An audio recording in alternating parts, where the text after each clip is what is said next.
दर्शकों नमस्कार, बहुत बहुत स्वागत है आपका। शाम के 7 बज गए और आप देख रहे हैं आपका पसंदीदा डिबेट शो जवाब तो चाहिए।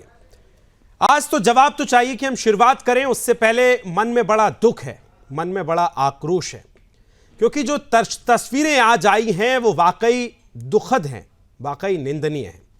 आज कार्यक्रम की शुरुआत करें उससे पहले आपको ये 4 तस्वीरें मैं दिखा रहा हूं। सबसे पहले आप हिंदुस्तान के कोने कोने से आई हिंदू आक्रोश की इन तस्वीरों को देखिए। हिमाचल प्रदेश से लेकर मुंबई और चेन्नई से लेकर असम तक आज हर हिंदू एक स्वर में बांग्लादेश में तिल तिल कर मरते अल्पसंख्यक हिंदुओं के लिए न्याय मांग रहा है। क्यों मांग रहे हैं, तो अब आप इस खबर के दूसरे पहलुओं को भी देखेंगे, लेकिन उससे पहले 5 तस्वीरें मैंने आपको दिखाई। राजधानी भोपाल, मध्य प्रदेश की राजधानी भोपाल से लेकर पूरी तस्वीरों, और उसके बाद ये आप हिंदू प्रतिमाएं देख रहे हैं, इन्हें किस तरह से पेट्रोल डालकर जला दिया गया है, खाक कर दिया गया है, और ये हालात इस समय बांग्लादेश में बने नजर आ रहे हैं। अब दूसरे पहलू को देखेंगे, कैसे बांग्लादेश में हिंदुओं की आस्था को खाक में रखा जा रहा है। वास्तव में ये टूटी बिखरी और जली हुई मूर्तियां ढाका के इस्कॉन मंदिर की हैं। ये मूर्तियां हमारे, आपके और हमारे जैसे उन तमाम हिंदुओं की आस्था के प्रतीक श्री लक्ष्मी नारायण जी की मूर्तियां हैं, जिनको बांग्लादेश के जिहादियों ने जला जलाकर भस्म कर दिया है, जिन्हें बीते शुक्रवार को आधी रात में पेट्रोल डालकर, दर्शकों, पेट्रोल डालकर मंदिरों को आग के हवाले कर दिया गया है। जब इस्कॉन पर बैन की मांग को ढाका हाईकोर्ट ने ठुकरा दिया, तब इसे जबरन बंद कराने के लिए जिहादियों ने इस हिंसक कुकृत्य को अंजाम दिया है। क्या अंजाम दिया कि वहां पेट्रोल डाल दिया और आग लगा दी। स्थितियां समझिए आप किस स्तर पर बांग्लादेश में पहुंच गई हैं। मंदिरों को आग लगाया जा रहा है, अल्पसंख्यक हिंदुओं को, बहन बेटियों की किस तरह से आबरू को लूटा जा रहा है, आपने तस्वीरें देखी हैं। लेकिन आज हिंदुओं के तमाम देवी देवताओं की मूर्तियों को किस तरह से पेट्रोल डालकर आग के हवाले किया गया है, आप देख रहे हैं। बांग्लादेश में हो रहे अल्पसंख्यकों के हनन पर, अल्पसंख्यकों के मामलों पर विश्व में हाय तौबा करने वाली वामपंथी मीडिया अब मौन है। जानते हैं क्यों? क्योंकि यहां अल्पसंख्यक कोई मुसलमान नहीं है जिसके साथ मौन हो जाए। सपा, आरजेडी और कांग्रेस समेत वो तमाम दल जिनके एजेंडे को हिंदू सूट नहीं करते, अब जरा सोचिए किसी देश में किसी मस्जिद के साथ अगर ऐसा हो, हम तो कहते हैं ना हो, लेकिन अगर हो तो क्या होगा आप यह समझ सकते हैं। एक और जहां हिंदुस्तान में संभल, बंदायूं और अजमेर में सर्वे के नाम से जो हो रहा है, जिससे वर्ग जो है वो पूरा बौखला उठता है, वो वर्ग आज बांग्लादेश में हुए इतने बड़े धार्मिक कुठाराघात पर मौन क्यों है, ये सबसे बड़ा सवाल है। जो वर्ग आज ढाका में हुए इन हमलों पर, इन अत्याचारों पर मौन है, कल क्या वो तब भी मौन रहेगा जब हिंदू अपने हाथों में त्रिशूल लेकर हिंदू मंदिरों को मुक्त कराने मैदान में उतरेंगे?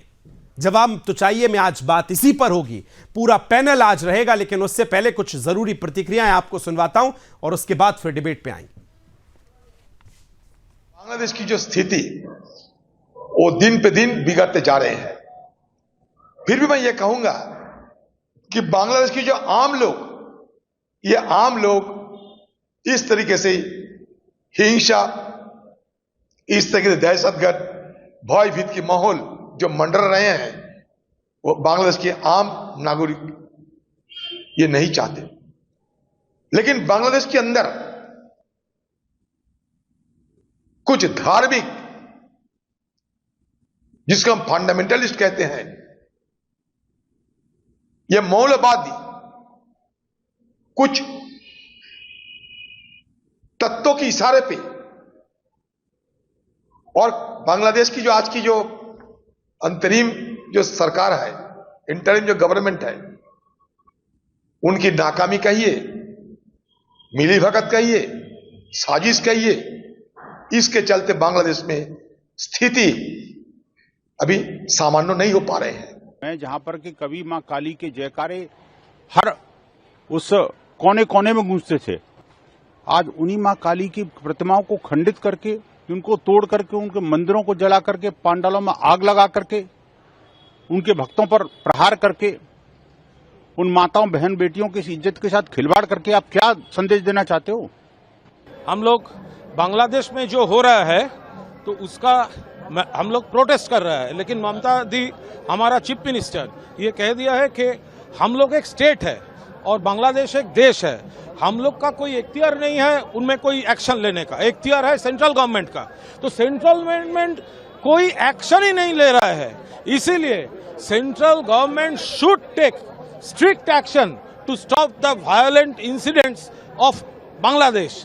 आज सवेरे 2 से 3 बजे के बीच में इस्कॉन का एक नामहट सेंटर है ढाका उपजिला में।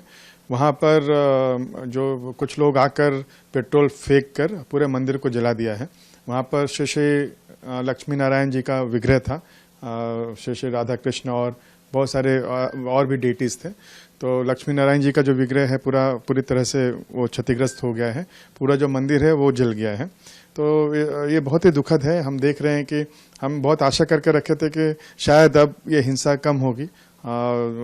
2 दिन से थोड़ा सा कम भी हुआ था, लेकिन फिर से आज जो ये अटैक हुआ है इस्कॉन के एक और मंदिर में, वो बहुत दुखद है। कल वहाँ के जो इंटरिम गवर्नमेंट के जो हेड हैं, उन्होंने जो भी हिंदू, बुद्धिस्ट और जो भी अन्य माइनॉरिटीज़ ग्रुप हैं, उनके हेड्स के साथ में मीटिंग भी की थी। तो हम लोग बहुत आशा कर रहे थे कि इसके बाद लगता है कि अब बदलाव आएगा स्थिति में, लेकिन जो स्थल पर देख रहे हैं वो तो भिन्न चित्र है। फिर से एक अटैक हो गया। पड़ोसी देश बांग्लादेश में हिंदू जो बड़ी संख्या में जुर्म जाति के वहाँ शिकार हो रहे हैं, उसमें अधिकांश संख्या उन दलितों की है। और अब जब वहाँ इनका शोषण हो रहा है तो विपक्ष की ये मुख्य पार्टी इस पर चुप है।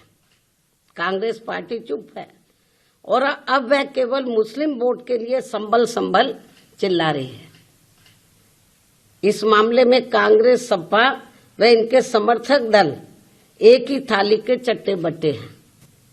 पूरे राज्यों में बांग्लादेश में रहने वाले हमारे हिंदू भाइयों और बहनों के लिए हम सब आवाज, हिंदू बन के आवाज उठाने के लिए हम रास्ते पे उतरने वाले हैं।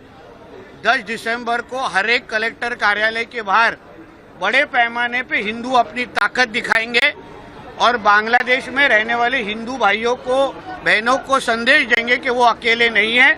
इस तरीके का अगर अन्याय हमारे हिंदू भाइयों के ऊपर कोई भी करेगा, कोई भी गंदी नजर से देखेगा, तो भारत में, महाराष्ट्र में रहने वाला हिंदू सहन करेगा नहीं। ये संदेश हम 10 दिसंबर को देने वाले हैं। आपने पूरे सभी नेताओं की बयान सुन लिए, बातें सुन लिए। मायावती खुद कह रही हैं, बीएसपी की लीडर जो हैं, कभी विपक्ष में हैं, कह रही हैं कि जो विपक्ष के तमाम नेता हैं, कांग्रेस हो या और भी पार्टी हो, संभल याद आता है, पर बांग्लादेश में अगर अल्पसंख्यक हिंदू पढ़ रहा है तो मौन है। एक शब्द नहीं निकल रहा है बांग्लादेश के हिंदुओं के खिलाफ।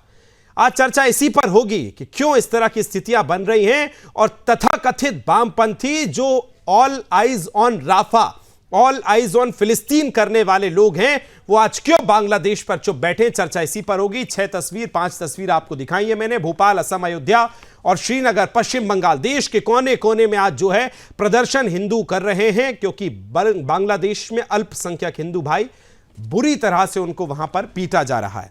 पूरा पैनल मेरे साथ मौजूद है। छत्रपति संभाजी नगर की ये तस्वीरें आप देख रहे हैं, शाहजहांपुर मध्य प्रदेश, इंदौर में तो लाखों की संख्या में लोग सड़कों पर उतर आए। सकल हिंदू समाज का प्रदर्शन। तीसरी तस्वीर आप जो देख रहे हैं ये मुंबई की है, आर्थिक राजधानी, सपनों की राजधानी जो किसी के लिए नहीं रुकती, लेकिन आज वो रुकी है अपने हिंदू भाइयों के लिए। ये 3 तस्वीरें दिखा दी हैं। बहुत जल्दी से पैनल खोलूंगा, परिचय आपसे कराता हूं तमाम मेहमानों का। विदु रावल साहब मेरे साथ जुड़ रहे हैं, भारतीय जनता पार्टी से प्रवक्ता हैं।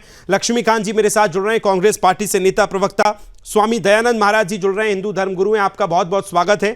मेरे साथ रमजान चौधरी जी जुड़ रहे हैं, मुस्लिम स्कॉलर हैं, बहुत बहुत स्वागत है आपका। तनुज दीक्षित साहब राजनीतिक विश्लेषक हैं, मेरे साथ जुड़ रहे हैं।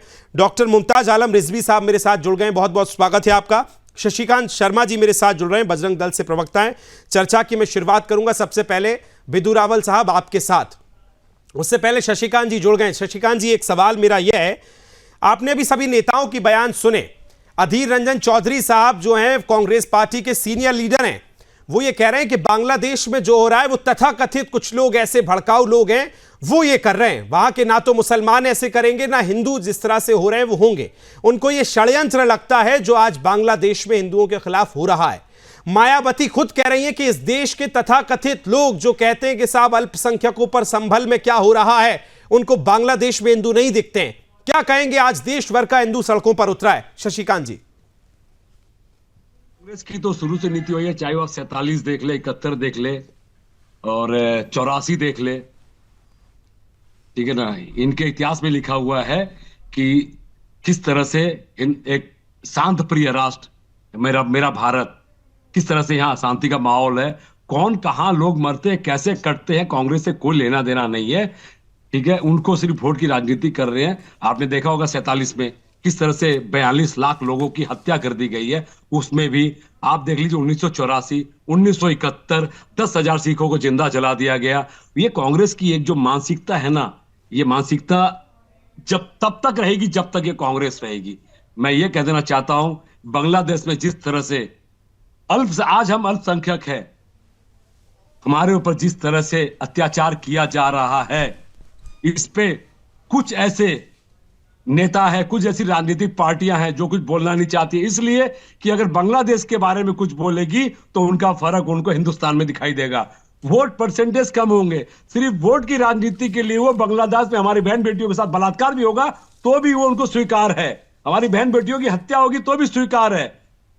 इतना ही कहना चाहूंगा, कांग्रेस की मानसिकता यह दिखाती है कि उनको भारत से कोई लेना देना नहीं है, भारतीयों से कोई लेना देना नहीं है, विदेश में रहने वाले हमारे हिंदू भाई बहनों मंदिरों से कोई लेना देना नहीं है, उनको सिर्फ मुसलमानों के वोट से लेना देना है। मैं बड़े दुख के साथ ये कह रहा हूं, जिस तरह से हमारे साधु संतों को बांग्लादेश में गिरफ्तार किया गया है, बांग्लादेश में हमारी बहन बेटियों को मारा गया है, घर को तोड़ा गया है, हमारे देवी देवताओं को तोड़ा गया है, देवी देवताओं के मंदिर को तोड़ा गया है, क्या बोल सकते हैं? वाकई वो चिंता का विषय है, निंदनीय है। तस्वीरें जो आई हैं उससे हर कोई आज दुखित है। लक्ष्मीकांत जी, अभी मैं सुन रहा था अधीर रंजन चौधरी जी मां को, दुर्गा की फोटो तोड़ दी गई, मूर्तियां तोड़ दी गई जी। ये कौन ऐसा हिंदू जो बर्दाश्त कर लेगा? किंतु कांग्रेस कुछ भी बर्दाश्त कर लेगी, बोलेगी कुछ नहीं। अगर बोलेगी तो उनका राजनीतिक अस्तित्व खत्म हो जाएगा। सिर्फ राजनीतिक अस्तित्व को बनाए रखने के लिए ये हमारे ऊपर होने वाले सभी अत्याचार को हंसी खुशी बर्दाश्त कर लेंगे। ठीक है लक्ष्मीकांत जी, सवाल आपसे ही है, इसलिए मैंने पहले नेताओं की प्रतिक्रियाएं सुनवाई हैं आपको। जिस तरह से अधीर रंजन चौधरी साहब कह रहे थे कि ये तो कुछ लोगों के द्वारा बनाया प्रोपोगेंडा है, वहां हिंदू इस तरह से अगर मर रहा है उसमें भी कांग्रेस पार्टी को प्रोपोगेंडा लग रहा है। आज हिंदुओं की वहां क्या हालत है, बहन बेटियों की हर दिन नई वीडियो आती है तो मुझे लगता है कि आपकी आंखें भी गीली हो जाती होंगी। उसके बाद भी आपको लगता है कि कोई षड्यंत्र है वहां? अनम्यूट कर लीजिए लक्ष्मीकांत जी, म्यूट हैं आप, आवाज नहीं आ रही आपकी, आवाज नहीं आ रही है लक्ष्मीकांत जी, अनम्यूट कर लीजिए। जी बोलिए। जी मैंने विकास जी, मेरी आवाज आ रही है? जी आ रही है, बोलिए। हाँ, मैं कह रहा हूँ कि मैंने अधीर रंजन चौधरी जी का बयान भी सुना है, मैंने मायावती जी का बयान भी सुना है, और ये जो भी तथाकथित हिंदू धर्म के ठेकेदार, बजरंग दल के ठेकेदार, भाजपा के जो छुपे वो जो है ना स्लीपर सेल, मैं इनकी बात पे भी सुन रहा था। ये बजरंग नाम तो बजरंग दल रख लेते हैं, लेकिन ये भाषा राजनीतिक बोलते हैं। इन्हें जरा सी भी लाज नहीं आती कि यार तुम बजरंग दल से जुड़े हो, भगवान का नाम प्रयोग कर रहे हो, कम से कम इस तरीके से बात तो करो कि जो साफ स्पष्ट नजर आए। देखिए विकास जी, हेलो जी जी बोलिए बोलिए लक्ष्मीकांत जी। हाँ विकास जी, मैं सबसे पहले तो जितनी बांग्लादेश के अंदर जो घटनाएं घट रही है लगातार, और जिस तरीके से हिंदुओं पर हमले हुए हैं, कांग्रेस पार्टी, मैं कांग्रेस पार्टी का आधिकारिक प्रवक्ता हूं प्रदेश का, और उसके नाते मैं इन घटनाओं की निंदा भी करता आया हूं, पहले भी मैंने निंदा की। और कांग्रेस कभी भी कहीं भी जो ऐसी ताकतें उनके साथ कभी खड़ा होती नहीं है। अधीर रंजन चौधरी जी के बयान को आपने आगे किया है, ये थोड़ा सा आपने उसको ठीक ढंग से आगे नहीं किया गया है। उन्होंने कहीं ये नहीं कहा कि कांग्रेस उनके साथ है, जिस तरीके से शशिकांत बहादुर जो है साहब बोल रहे थे। कांग्रेस, लक्ष्मीकांत जी, अब मैं बयान तो नहीं बदल सकता, आप कह रहे हैं कि बयान आपने सही पेश नहीं किया है, तो मैं बयान कैसे बदलूंगा ये मुझे समझ में नहीं आ रहा है। जो था मैंने सुना दिया, अब उसके बाद सवाल खड़े हो रहे हैं तो फिर आप बचिए मत। अब कि कांग्रेस ने हिंदुओं का साथ दिया, 10,000 सिखों को जिंदा जलाया था आप लोगों ने, तब आपकी मानसिकता कहां गई थी? मेरी बात सुन लीजिए, 10,000 सिखों को जिंदा जलाया था, गर्भवती महिलाओं के पेट से बच्चे को निकाल। ठीक है, लौटूंगा आपके पास, बात कर रहे हैं, चुप कराओ यार। नहीं लौटूंगा आपके पास, चर्चा को आगे बढ़ाऊं। हालांकि देखिए लक्ष्मीकांत जी, आपने कहा कि आप एक कांग्रेस पार्टी के आधिकारिक प्रवक्ता होने के नाते कह रहे हैं, तो कोई आधिकारिक नेता आपकी तरफ से अभी तक कोई बयान नहीं आया है। जो तमाम नेता संभल पहुंच गए थे, जो तमाम नेता तिरुपति में जो हुआ था उसके खिलाफ बोल रहे थे, लेकिन आज जो बांग्लादेश में हो रहा है, आपके एक आधिकारिक नेता का ना कोई ट्वीट है, ना कोई वीडियो है, ना कोई बयान है, कोई कुछ सामने नहीं आया। विदु रावल साहब, देखिए, ये एक चरित्र बन चुका है और अब ये आश्चर्यचकित नहीं करता, ये बिल्कुल आश्चर्यचकित नहीं करता। कांग्रेस पार्टी बड़ी निर्लजता के साथ। हो गया लक्ष्मीकांत जी, एक ओपनिंग कमेंट हो रहे हैं अभी, प्लीज क्रॉस मत कीजिए। हो गया तो मैं बुलाते किस लिए हो? आप हमें बुलाते किस लिए हो भाई? अरे सर, आपकी बात हो गई है, चर्चा आपसे मैं शुरुआत कर रहा हूं, उसके बाद नॉन स्टॉप बोलेंगे तो कैसे चर्चा होगी? प्लीज मत बोलिए, हो गया आपका। विधु रावल साहब बोलिए। आप सुनना नहीं चाहते? विधु रावल क्या है विधु रावल भाई बीच में? आपने मेरी बात सुनी अभी पहले? मेरा बयान सुना क्या आपने? अरे सर, ओपनिंग कमेंट तो ले लूं मैं कि नॉन स्टॉप बोलेंगे आप? अरे आपने मेरी बात सुनी है ना? आपने मेरे से शुरुआत की, आपने 1 मिनट, मैंने आपको 40 सेकंड दिया, आपकी बात हो गई है। प्लीज ऐसे मत करिए, मेरे को प्लीज इंटरप्ट मत कीजिए। बोलिए विधु रावल साहब। आगे मेरे पास 4 गेस्ट और बैठे हैं, मुझे रिजवी साहब के पास जाना है, आगे लोगों के पास जाना है। पीछे होकर बैठो आराम से, आराम से। अपने अरे सर, कौन किसका ठेकेदार है वो मत बताइए। जनता सर्टिफिकेट, जनता बहुत जानती है, समझदार है जनता, मत दीजिए। बोलिए रावल साहब। ये निकृष्ट लोग हैं। देखिए, कांग्रेस पार्टी का ये एक चरित्र बन चुका है। किस प्रकार से अब वो इसमें कतई तनिक भी शर्म नहीं महसूस करते। ये उनके डीएनए का एक स्वरूप बन चुका है। किस प्रकार से कांग्रेस पार्टी बड़ी बेशर्मी के साथ जो है सेकुलरिज्म के नाम पर हिंदू हेट्रेड की कैंपेन चलाए हुए है। किस प्रकार से नंगा होकर कांग्रेस पार्टी मुस्लिम तुष्टीकरण, जो मुस्लिम अपीजमेंट है, उसकी मुहिम चलाए हुआ है। ये अब किसी से बचा नहीं हुआ, और ऐसा नहीं कि ये अभी से शुरू हुआ है, ये शुरू से ऐसा ही है मामला। ये जरूर है कि हिंदुओं को इस बात को समझने में बहुत देर लगी है। हिंदू तब नहीं समझ पाए जब मालाबार वायलेंस हुई, मोपला वायलेंस हुई, मोपला के अंदर जो नरसंहार किया गया, तब हिंदू नहीं समझ पाए 1921 में।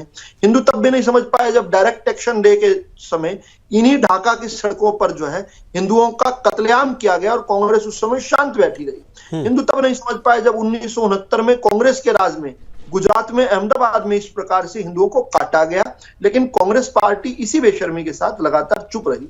हिंदू तब भी नहीं समझ पाए जब अपने ही भाई सिखों का नरसंहार गले में टायर डालकर इन लोगों ने, इन बेशर्म निकृष्ट लोगों ने किया। लेकिन नहीं, अभी वर्तमान की बात करें तो वो प्रियंका गांधी जो रोज ऑल आइज ऑन गाजा लिखा करती थी, रोज ट्वीट पे ट्वीट फेंका करती थी, उनके मुंह में दही जम चुकी है। वो ट्विटर पे यानी एक्स पर जो है, एक्स पर पोस्ट करना भूल चुकी हैं। उन्हें बांग्लादेश उनके रडार में नहीं आता। दरअसल बांग्लादेश उनकी घृणित और गंदी राजनीति के अंदर नहीं आता। इसी कारण से ये दोनों भाई बहन जो है, राहुल गांधी और प्रियंका वाड्रा जो है, बिल्कुल चुप है, मुंह में दही जमाए बैठे हैं। हाँ, गाजा के ऊपर इनको हर विषय पर बोलना है।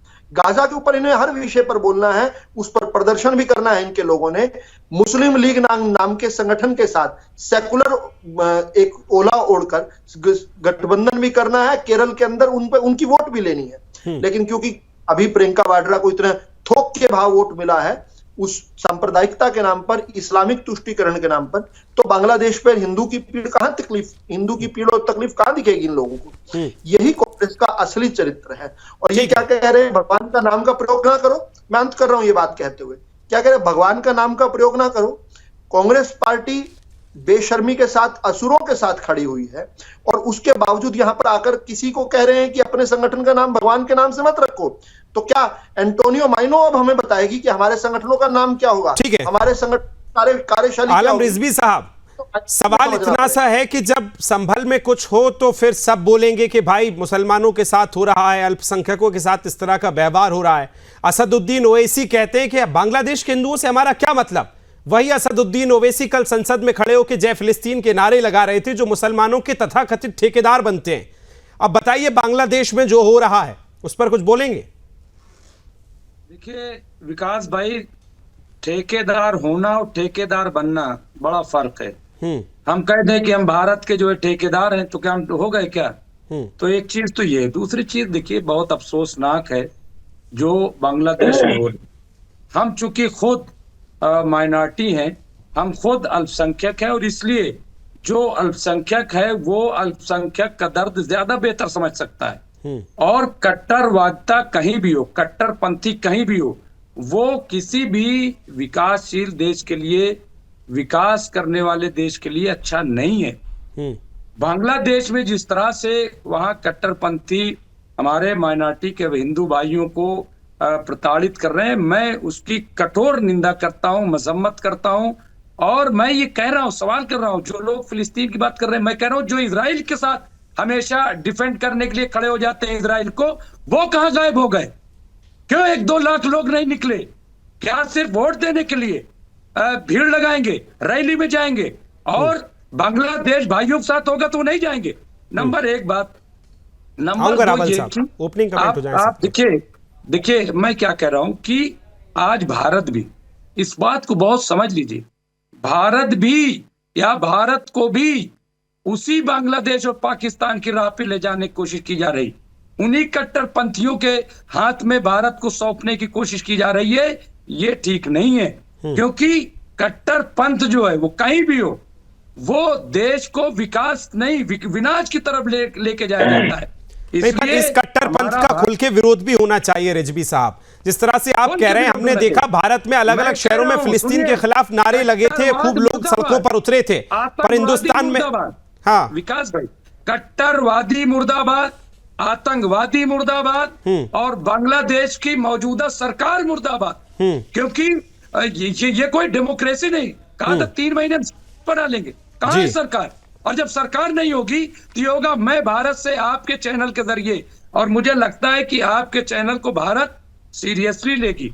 मैं आपके चैनल के जरिए कहना चाहता हूं कि वो 2 टूक बात करे बांग्लादेश से, 2 टूक बात करे, वरना बांग्लादेश को सबक सिखाने का काम करे। और मैं एक चीज और कहता हूं तमाम भाइयों से, जो लोग आज मस्जिद में मंदिर ढूंढ रहे हैं, मैं उनसे कहता हूं कि भारत, पाकिस्तान हो या बांग्लादेश, ये भारत का हिस्सा है।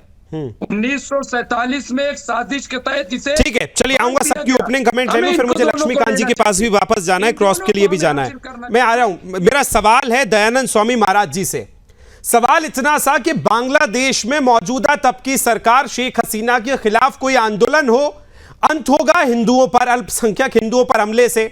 आरक्षण का कोई भी मुद्दा हो, अल्पसंख्यक हिंदुओं के मंदिरों पर पेट्रोल से आग लगाने के बाद उसका अंत होगा।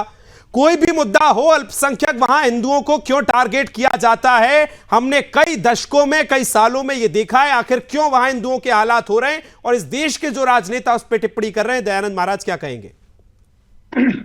विकास जी, सबसे पहले तो दुखद बात यह है कि आज वहां जो हिंदू की स्थिति है सनातनियों की, जी, अपने देश के किसी भी पार्टी, किसी दल, किसी राजनीतिक या किसी भी मंच से रिप्रेजेंट कर रहे हो, उन्हें सीधा निष्ठा पूर्वक, जैसे अभी रिजवी जी ने एक स्पष्ट शब्दों में कहा कि वो मुर्दाबाद, आतंकवाद मुर्दाबाद, और उनका समर्थन नहीं करते, सहानुभूति दिखाया। लेकिन एक बात है, यहाँ के जितने लोग हैं, ये कोई पार्टी वाले, जहां भी होता है ये सर्वतंत्र से जुदा हो जाए तो उसकी पैरवी नहीं करते, लेकिन जो भी इस प्रकार से आतंक करते हैं उनकी पैरवी प्रत्यक्ष या परोक्ष रूप से करते ही हैं। लड़ेंगे, एक दूसरे को बोलेंगे, पर स्पष्ट रूप से ये बोलेंगे कि ये होना चाहिए। अभी मैं भारतवर्ष में लगातार अभी कंटिन्यूअस देख रहा हूँ, काम हो रहे हैं हमारे इस बात पे, कभी आक्रोश रैली निकाल रहे हैं, कभी हम बैठ के कर रहे हैं, कल भी हमारे यहाँ होना है। अभी यहाँ के युवकों को तो मैं देख रहा हूँ कि सरकार, हमें भारत सरकार थोड़ी छूट दे दे, हम घुस जाएंगे, बॉर्डर खोल दे और वहां दिखा देते हैं ताकत किस प्रकार से होता है, और फिर वापिस हम बांग्लादेश को अपने में मिला लेंगे, अपने कब्जे में ले लेंगे। साथ में ये अभी चलिए, आप आगे मान सभा भी लीजिए, चलिए हम आपके मान सभा की भी, चलिए बहुत अच्छा। मैं आपको बांग्लादेश लीजिए, पाकिस्तान लीजिए, और जो ऑक्युपाइड कश्मीर है वो भी लीजिए। अगर मुमताज आलम रिजवी 1 इंच भी पीछे हट जाए आपसे, तो वहीं पे हमारा सर काट दीजिएगा। आप चलिए, आप नहीं, बिल्कुल सुदर्शन जी के माध्यम से रिजवी जी, पहली बार कोई मुसलमान मिला जो इस प्रकार से बात कर रहा है, जो मुझे प्रसन्नता हुई। मैं आपको स्वागत करता हूं, समर्थन करता हूं, प्रशंसा कर रहा हूं। और रह गया, मैं आपको यह भी बात बताऊं कि मैं भारत तिब्बत सहयोग मंच का राष्ट्रीय उपाध्यक्ष हूं, और मानसरोवर की मेरी लड़ाई चल रही है। मैंने वादा किया है देश से उपाध्यक्ष होने के नाते कि चंद कुछ दिनों के बाद, कुछ वर्षों में, हम फ्लाइट से हो, ट्रेन से हो, अपनी कार से हो, जैसे भी हो, हम जाएंगे बिना पासपोर्ट का, और वहां दर्शन करेंगे। सबसे पहले अपने कमेंट्स ले लूं, रावल साहब आऊंगा, लक्ष्मीकांत जी आ रहा हूं। रमजान चौधरी साहब, ये जो स्थितियां बनी है, लोग कहते हैं कि साहब इनके खिलाफ तो इनको मुर्दाबाद कहना चाहिए, चिट्ठी पत्री लिखना चाहिए, वहां पर जो है मंदिरों को जाकर कहना चाहिए। क्या आपको लगता है ये जो कौम है जिस तरह से वहां कट्टरपंथी कर रही है, लोगों के साथ हिंसा कर रही है, आपको लगता है ये कौम चिट्ठी पत्री से या मुर्दाबाद कहने से मानेगी? ये वो कौम है जो अपनी तत्कालीन, चलिए हिंदुओं को छोड़ दीजिए, वहां के तत्कालीन शेख हसीना जो कि मुसलमान और जो प्रदर्शन कर रहे हैं वो भी मुसलमान, शेख हसीना के वहां बंगले में जाकर उनके अंतर्वस्त्र को चौराहे पे लटका दिया इसी जमात ने। आपको लगता है ये मुर्दाबाद कहने से मानेंगे? ये जमात चिट्ठी पत्री से मानेगी? रमजान चौधरी साहब। विकास जी, जो हालात बांग्लादेश में पैदा हुए हैं और जो लोग, जिन लोगों ने पैदा किए हैं, मुझे नहीं लगता कि चिट्ठी पत्री या मुर्दाबाद कहने से वो हालात को दुरुस्त कर देंगे। ऐसे लोगों से सख्ती से निपटना पड़ेगा। और भारत जब रूस और यूक्रेन में इंटरफियर कर सकता है तो बांग्लादेश की तो औकात ही नहीं है। वो तो हमारे मुल्क के शासकों ने उसको अलग बनाया, और अगर हमारे मुल्क के शासक उसको अलग कर सकते हैं पाकिस्तान से, तो दोबारा हिंदुस्तान में मिलाना कोई हमारे लिए भारी नहीं है। उनके लिए राजनीतिक तौर पर सख्त चेतावनी दी जानी चाहिए कि अगर वहां के माइनॉरिटी हिंदुओं के साथ कुछ गलत हुआ और किसी तरह की उनको तकलीफ और प्रताड़ना की, तो जैसे तुमको हमने अलग तहफ्फुज दिया है राजनीतिक तौर पर, उस तहफ्फुज को हम आपको खत्म कर सकते हैं, हम हिंदुस्तान में आपको मिला सकते हैं। चूंकि हमारा एक सपना भी है कि हम अखंड भारत, पाकिस्तान हो, अफगानिस्तान का कुछ हिस्सा हो या ऑक्यूपाइड कश्मीर हो और बांग्लादेश हो, कोई भी जो अखंड भारत है, जो हमारा एक सपना भी है, पड़ेगा सर। उससे पहले तो मुझे नहीं लगता कि हमें सख्ती से निपटना भी आता है और सख्ती से निपटना होगा। बहुत जरूरी कमेंट है, उसके बाद लौट रहा हूं। तनुज दीक्षित जी जल्दी से बोलिए, फिर मुझे ब्रेक पे जाना है। ओपनिंग कमेंट आपका। मोहम्मद यूनुस की सरकार पूर्ण रूप से असफल सरकार है, इसमें कोई शक नहीं है। और बांग्लादेश में जो तख्ता पलट है वो ये बताता है कि अब सरकार के हाथ में राख रह गई है और कुछ भी नहीं है। जिस तरह की स्थिति हिंदुओं की हो रही है, ये बहुत ही दयनीय और चिंतनीय स्थिति है।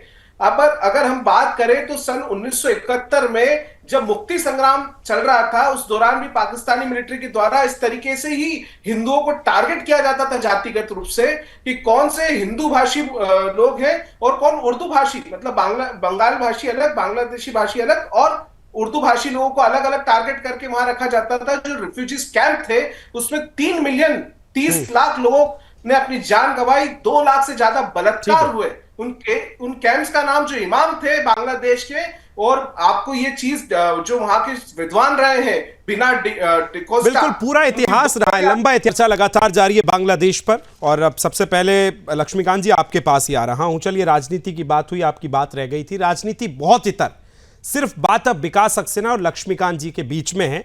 और बात इतनी सी है कि सर, आंदोलन या प्रदर्शन जो है वो उन लोगों के खिलाफ किए जाते हैं जो अपने हों, दुश्मनों के खिलाफ आंदोलन नहीं होते। आज जो भारत में हो रहा है, क्या आपको लगता है और कड़े कदम उठाने की जरूरत है? क्षमा शोभती है उस मानव को जिसके पास गरल हो। लगता है आपको बांग्लादेश में कौम मानेगी जो इस तरह से अभी कर रही है? विकास जी, हाँ, सुन रहे हैं आप मुझे? जी जी बोलिए। हाँ, मैं यही कह रहा था कि मैंने शुरू में एक बात कही है कि इस देश का दुर्भाग्य ये है कि हम हर मुद्दे को, हर चीज को, चाहे सामाजिक मुद्दा हो, चाहे धार्मिक मुद्दा हो, चाहे किसी से व्यक्ति को जुड़ा मुद्दा हो, हम इसमें शान समझते हैं कि हर मुद्दे को राजनीति से जोड़ देते हैं। पहले भी मैंने कहा कि मैंने रंजन जी का बयान भी सुना, मैंने मायावती का बयान भी सुना। देखिए, ये एक मामला देश से देश का मामला है, बांग्लादेश और भारत का मामला है। हिंदू बांग्लादेश में रहते आए। पहली बात तो मैं बड़ा साफ कर दूं कि यहाँ राजनीतिक बात करना मेरे ख्याल से सबसे बड़ी एक शर्म की बात होती है कि हमारे भाई, हमारे साथी, हमारे दोस्त जो हमारे साथ है, जो हिंदू हैं, जिनको हम हिंदू कहते हैं, जो हिंदू रहते हैं बांग्लादेश के अंदर, उन पर हमले हो रहे हैं, हमारे मंदिरों को वहां तोड़ा जा रहा है और उसके लिए कांग्रेस को दोष दिया जा रहा है। कांग्रेस के बयान देने ना देने को उसके साथ जोड़ा जा रहा है। पहली बात तो मैं बता दूं कि मैंने शुरू से कहा है कि कांग्रेस कभी भी ऐसे लोगों का समर्थन करते नहीं आई है। और अभी एक साथी बता रहे थे, पर विरोध भी नहीं करती है ना सर, आपके किसी बड़े नेता का कोई बयान नहीं है बांग्लादेश के हिंदुओं के खिलाफ? सर प्लीज आप जो विकास भाई, अब सुन लीजिए पहले मेरी बात, उसके बाद आप बोलिएगा ना। मैंने यही तो कहा कि मेरी बात में टोका टोकी होती, बाकी लोगों की बात में टोका टोकी नहीं होती। पहले मेरी बात सुनिए। मैंने कहा कि अभी आपके ही चैनल पर एक साथी ने बड़ी बढ़िया बात कही है। मैं कहता तो शायद उसको दूसरे तरीके से लेते कि बांग्लादेश को बनाने वाला कौन है? हिंदुस्तान है। बांग्लादेश किसकी पैदाइश है? हिंदुस्तान की पैदाइश है। और हिंदुस्तान में किसने बनाया? कांग्रेस की प्रधानमंत्री थी स्वर्गीय श्रीमती इंदिरा गांधी, उसने बांग्लादेश को पैदा किया था। चलो अरे सुन, चाहिए इसको, इसकी उंगली पहले उठनी शुरू हो जाती है, इसको चुप करा लो थोड़ी देर। तो विकास भाई अब अगली बात आ जाती है कि लक्ष्मीकांत जी थोड़ी सी भाषा की हम शालीनता रखें, वो भी आपके लिए सम्मानित नहीं होंगे, मेरे लिए तो बहुत है। वो आप भी हैं, वो भी हैं, इस तरह से ना बोलें। अगर उनको बोलना है तो उनको मैं दूंगा। बोलिए आप। विकास जी अब बात सुनिए, दो देशों के बीच का मामला है। बड़े शर्म की बात आती है यहाँ पे कि जब सरकार के लोग, अभी मैं भाजपा के नेता को सुन रहा था कि हम 10 दिसंबर को सरकार के वो प्रदर्शन करेंगे जिला मुख्यालयों पर।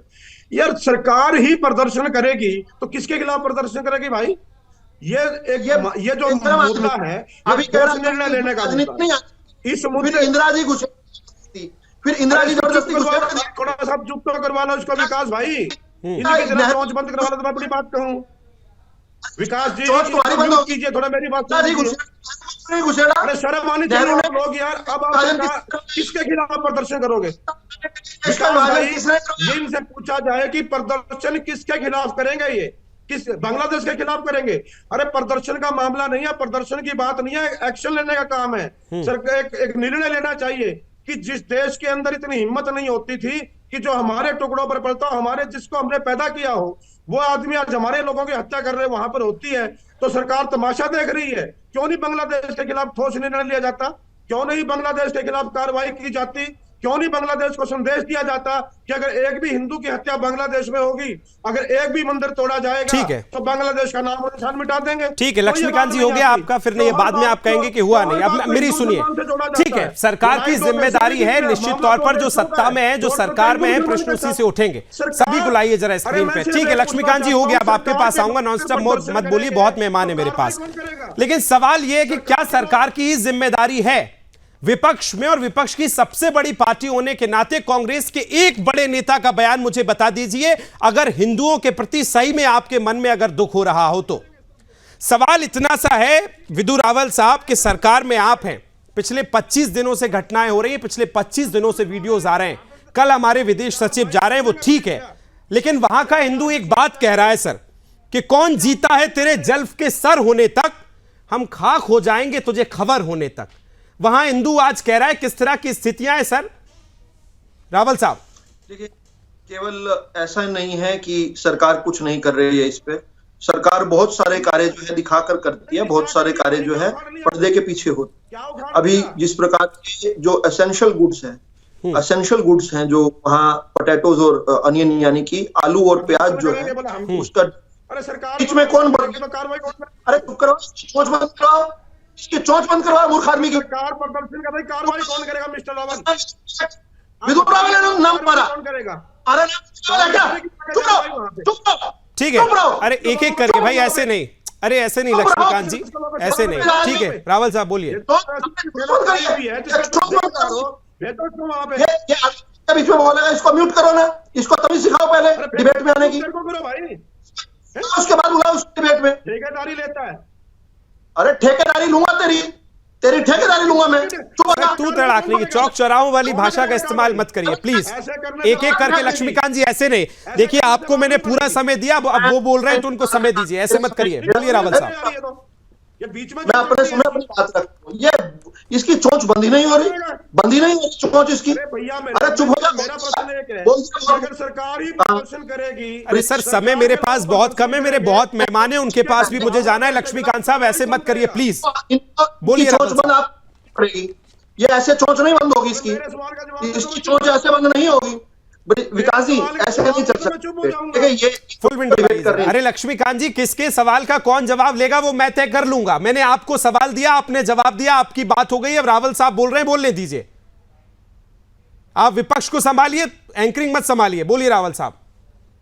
देखिए, हिंदुस्तान ये जानता है कि एक लंबी लड़ाई, जिस प्रकार से बांग्लादेश जो है ना चाहते हुए इस प्रकार से जिहादी कट्टरपंथियों के हाथ में चला गया, ये एक लंबी लड़ाई है, उसको जो है स्टेप बाय स्टेप सवाल और क्यों हो रही है ये चीजें रावल साहब?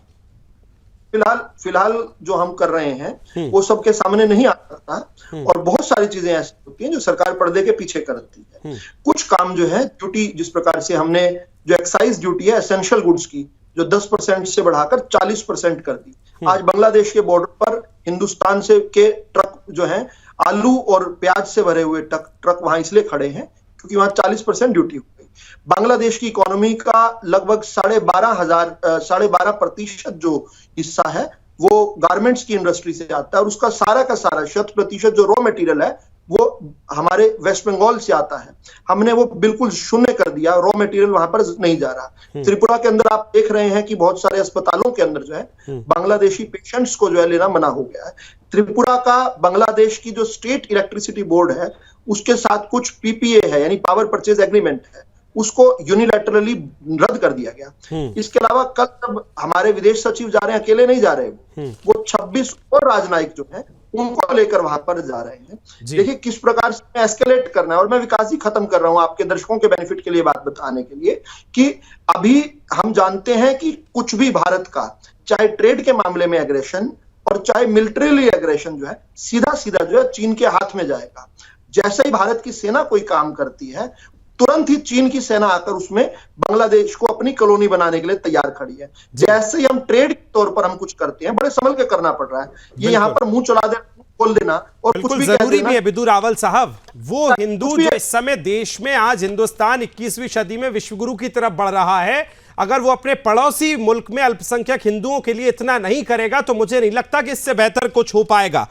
कहते हैं विनय न मानत जलधि जड़ गए 3 दिन बीत, बोले राम सकोप तब भय बिनु हुए ना प्रीत। भय बताने की बहुत जरूरत है साहब। सर्जिकल स्ट्राइक्स बहुत हो गई हैं, लेकिन अगर कोई हिंदुओं के साथ ये कर रहा है तो मुझे नहीं लगता कि यहां सर्जिकल स्ट्राइक नहीं होनी चाहिए। महाभारत में श्लोक आता है, संजय धृतराष्ट्र को रेखांकित करते हैं कि सामने कौन खड़ा है कुरुक्षेत्र धर्म क्षेत्र में, कासत से परमेश्वरा सा शिखंडी च महारखा। जिस देश का शिखंडी भी महारथी हो वहां इतना हिंदू अल्पसंख्यक नापुंसक नहीं हुआ है कि दूसरे देश पड़ोसी देश में हिंदू पिटे और वो चुप रहे। शशिकांत जी गलत कह रहा हूं मैं?